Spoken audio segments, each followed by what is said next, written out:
All right, this is my 2014 Mustang. It's a 3.7 liter V6, and what I'm having problems with again is the AC. And basically, the AC will not engage. I went to Ford. Ford told me they told me the AC compressor was shot, and they wanted to charge me like $3,500, and I was like, nah, I'm not gonna pay $3,500 for that. So I just told them, I'll get back with them later. So I went and got me a kit. I went online. There's kits online. I mean, like the whole kits where you get the compressor, the condenser, the expansion valve comes with a brand new dryer on it already, and that all that together, and it comes with O-rings too. So you can get all that for about $300. So you don't want to spend no extra money on that. If you got time, you can do it yourself. It won't be no big deal.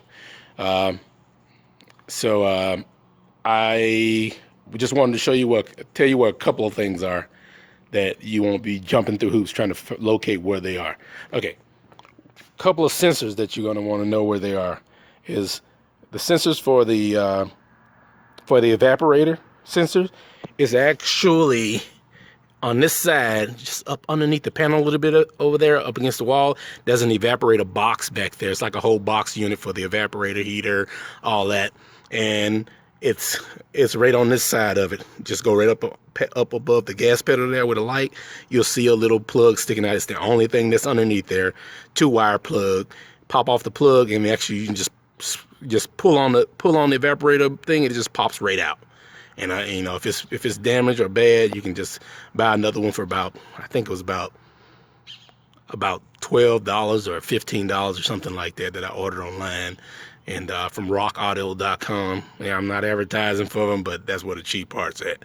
So I got that. I popped that in, so I know that wasn't the problem because I got a new evaporator temp sensor in there. So I was like, okay, that didn't fix the problem. So I was like, all right, cool. Let's see what else it can be. So what I did next is I went and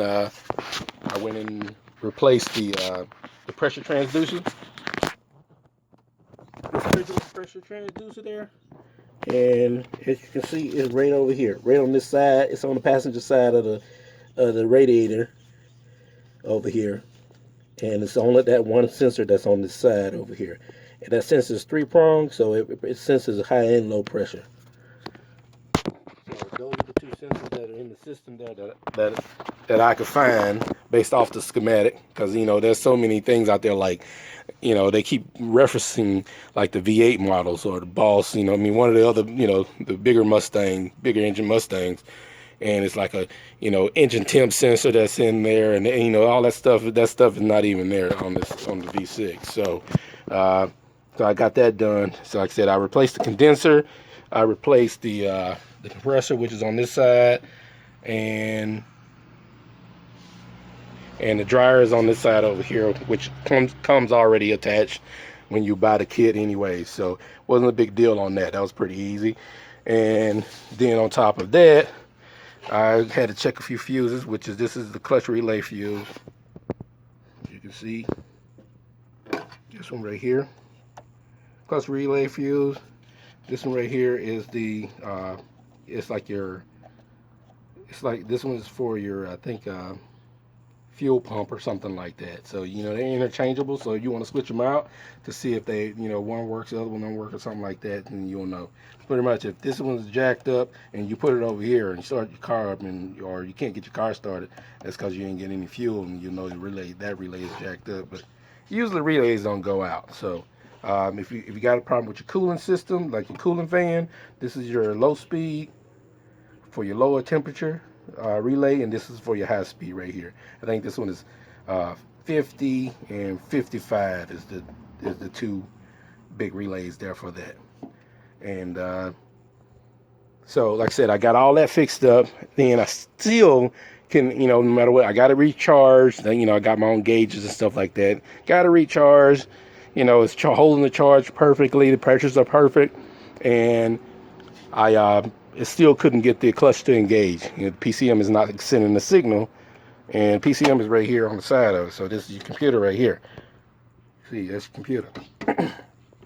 And it wasn't giving a signal to engage the clutch. So I can get some AC. So I can get some AC in there. So what I did was what I did was I went and took this relay out right here, and then I jumped it across the pins, and I forced the compressor to come on. I got good cold air coming into the car, so I was like, okay, so it's truly electronic. So normally it's like some kind of fail safe or some kind of sensor out there that is blocking that from going. It's probably like a safety feature. The computer's blocking from doing that. So my only other options was, it could be something wrong with my PC and my computer itself, or based off the schematic I found, it may be affected by the cooling system. Now, there's nothing else out there on YouTube that says anything like that, or no one has given me any of those ideas. So I decided to do this, and this is from my own, this is from my own research. You know what I'm saying? Hand over hand every day trying to figure this thing out. I've been working on it for about almost a month now, and still haven't figured that out just yet. So, like I said, I replaced all the sensors that I could find, all the parts that I needed to replace. So the next thing I did was I said, okay, well, the schematic shows that the cooling system is on the same schematic with the AC systems. I'm thinking maybe they're interconnected. Like if something's wrong with the cooling system, it shuts down the AC system. I haven't confirmed that yet. I've talked to try to get information from a few mechanics, but no one's been able to confirm or deny that yet. So I'm just kind of playing it, I'm just kind of winging it, so to speak. And what I did from that point, when I looked at the schematic, I was like, okay, let me research the cooling fan. So I turned the car on, and I just realized that the cooling fan wasn't coming on. The low speed wasn't coming on. So I revved up the engine pretty good, and then, got it nice and hot. Then the high speed fan kicked on. So I know the fan works, but I didn't know what was causing the low speed fan, not to come on. So what I did was I went into here, took out both relays, checked all the signals, checked, see if I had a ground or a short, then I had to, check the line to see if there was an open in there, like a wire was like, broken wire or something like that in it. And I didn't find anything wrong with that. And I realized then, I said, wait a minute, the block where it's connected at, which is right off the housing, this side housing of the radiator, there's a resistor block in there. And what that resistor block does is it centers the main ground wire, and then you got a high and low speed, wire that's coming from the relays coming in. So basically the way you do that was you can just plug in, you can just run a cable from your positive side of your battery to each side of it, and it should operate the fan. And what I noticed was that on the low side, it wasn't operating the fan, but on the high side, the fan would come on. So I realized, I said, okay, it might be something, I didn't know at that time how the resistor block is made. But when I pulled it out, I seen it in the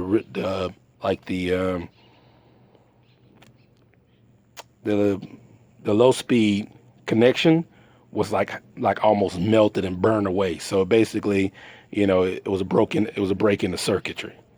So, I just went ahead and ordered that part, and I'm hoping that fixing that is going to be the missing link that's going to tell the PCM that the system is running like it's supposed to, and go ahead and engage the clutch, and then I'll get my AC back.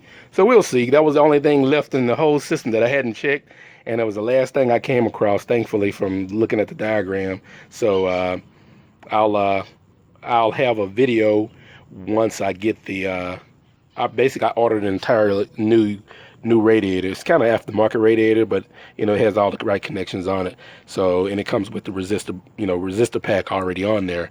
So it won't be the original one on there, but it is what it is. So when I get that in, I'll install that, and then I'll check the entire system. I'll make a video showing that and showing you exactly what I did there. And yeah, so until that video, what I'm saying, hopefully this helps you out, give you some kind of idea of, what you're looking at and where you're trying to go with it. And if you have any questions, please feel free to just hit me up, and I'll try to answer what I can. And, your questions will help me research and find out some more stuff about this car. All right, till next video. All right, I'm back here. So basically what I did was I went under here and looked around, And if you notice, you see there's a connector right here. Well, there's a little hole right there where the sensor was. That's where the evaporator temp sensor was right there. That's another sensor that will shut down your AC compressor. It will tell the PCM if it's faulty. It will tell the PCM, hey, something wrong, so, AC don't need to run. So, instead of having to take this whole box out to get to any of that kind of stuff, it's located on this side, which was very convenient. I would never known that had I not looked at that video of a breakdown of this evaporator blower box here. So and you know what? When I took the connect off of it, I kind of shined a light on it, trying to figure out how to get it out, and it really didn't show anything because I didn't know what type of sensor it was. And I just tugged on it, and it popped right out. I was like, "Oh, you got to be kidding me!" So I ordered a new one. A new one costs about $15. So that's what I'm gonna do is I'm gonna plug it up here in a second. As a matter of fact, the UPS guy just got here with it. I'm gonna plug it up and see if this thing works like it's supposed to. Hopefully that's the problem, and if so, I'll bring it back here in just a second. All right, here is the part number for it. So in case you need that, there it is. Let's see.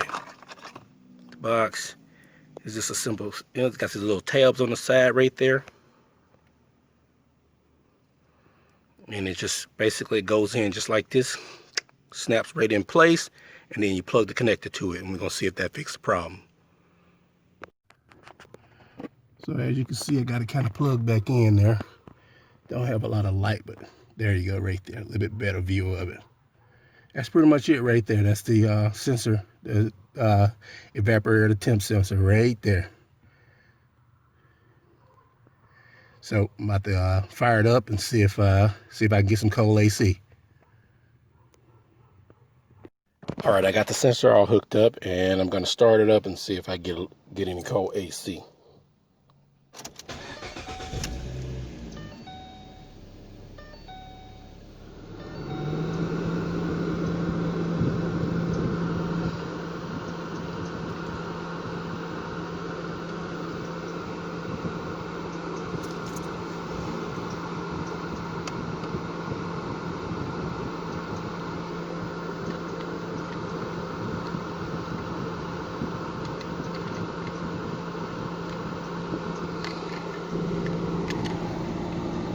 AC is on, but I'm not getting any cool air out, and I don't hear the compressor kicked on. Let's see if that's okay. As you can see, the clutch isn't even moving, so it's still not commanding to come on. So for me, the only other issue can be because there's nothing else in the system but the PCM right here. So obviously there's a computer problem. It's the only thing that I can come up with. And I looked online to get another computer. You can find there's companies out there that sell computers that's supposed to be already programmed for about $250. And basically, with everything that I've spent so far, I've probably spent about, I want to say about $700 for replacing everything. So pretty much the entire system has been replaced. All the sensors, compressor, condenser, everything but the evaporator, which there's no leak on that, and the system's not leaking, and the charge is perfect. So that's going to be my final step there, is I'm going to go ahead and replace the PCM and see if that causes a problem, because when the car is off and I bypass the relays, I can hear it clicking on or something, I can hear the relay engaging in there, but it's still just not sending the proper signal to for the compressor to kick on. Okay,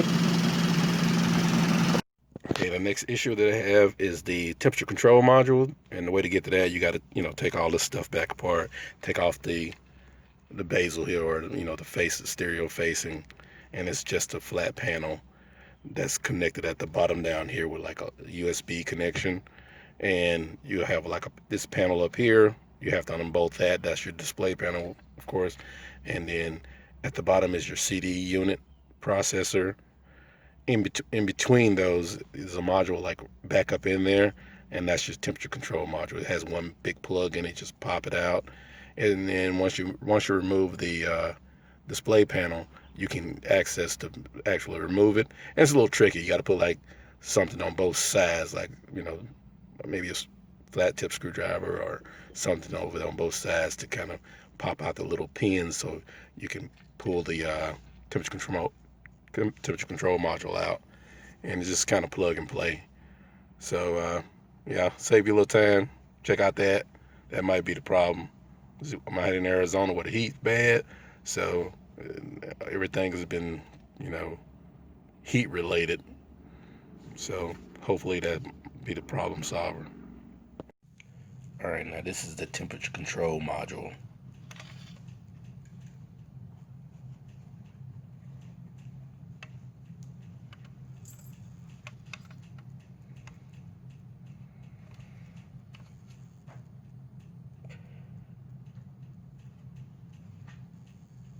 Here's another sensor I'm going to replace. This is the ambient air temperature sensor. I really couldn't tell if anything was wrong with this old one. I just replaced it anyway because it's just another sensor in the cooling system, and from my understanding, this contributes to you know, calculating whether or not cooling fans come on and the AC engages, all that good stuff.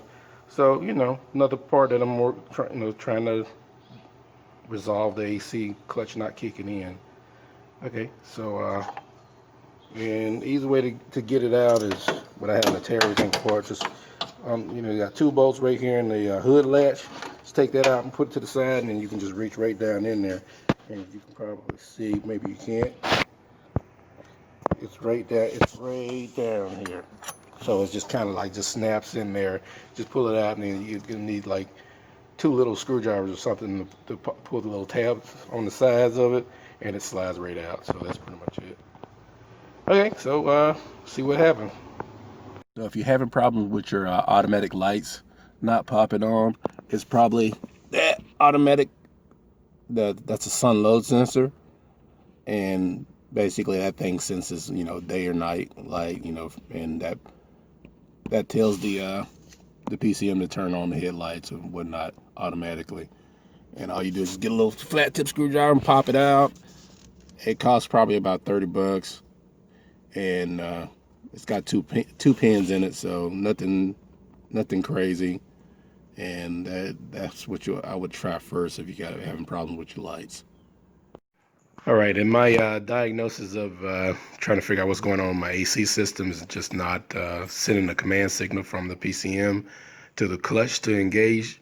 These are some sensors I've already replaced, trying to diagnose the issue. First one is the ambient temp air sensor. This one's like right in the front grille of the front bumper down at the bottom, and it's pretty much two prong,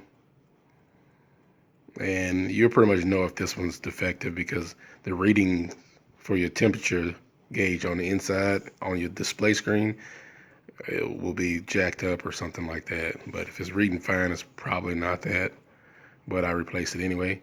This one is your evaporator exhaust or outlet side of your evaporator. This one's just kind of like, it's kind of sticking in the wall of the evaporator box on the driver's side. All you do is just tug on it, pulls right out, and it's got two leads connected to it. It's the only thing on that side, on the driver's side, by the gas pedal down there, and you'll see it. It's the only thing that's there. This is the pressure transducer for it's a three prong, so it has it senses high and low pressure coming off your AC compressor.